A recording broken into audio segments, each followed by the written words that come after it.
Well,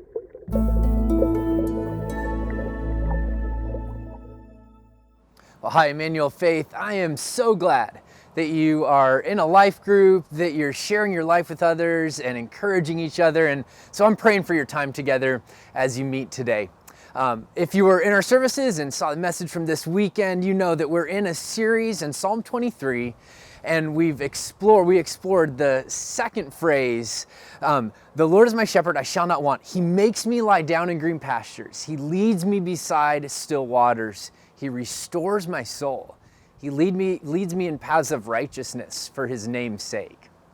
And in that short little 2 verses, there's a ton packed into it. But we talked about it this Sunday. There's this one central idea that God is leading, and that you and I, as his sheep, have to choose to follow.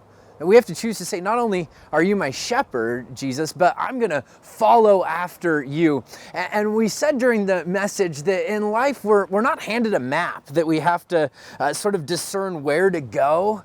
We're given a guide that we get to follow.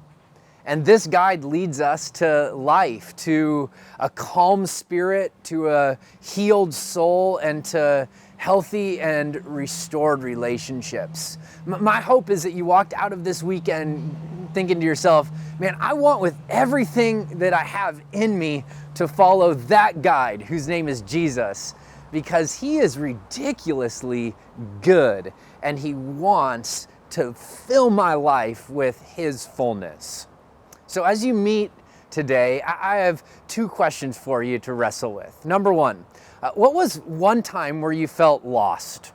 It could have been physically and literally lost, or maybe spiritually or emotionally, and I'd love for you to share with your group. But here's the second thing I want you to talk about. We didn't have time to discuss this during the message, but there's a number of ways that people hear from God. Sometimes we hear from God directly and through Scripture, and it's just like God just puts his finger on something and says, this is for you.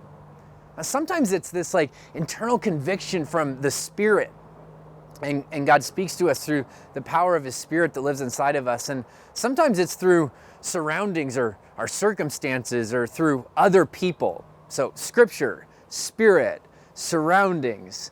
Which is the way you typically hear God best? Maybe at the end of your time together, you can talk about that, because if God's going to lead us, we have to learn how to hear his voice. And that's something that he wants for us. I hope you have a great time meeting together as a group. Remember, he leads, he restores, he's the one who wants to fill your soul. Have a great time meeting together. I'm praying for you.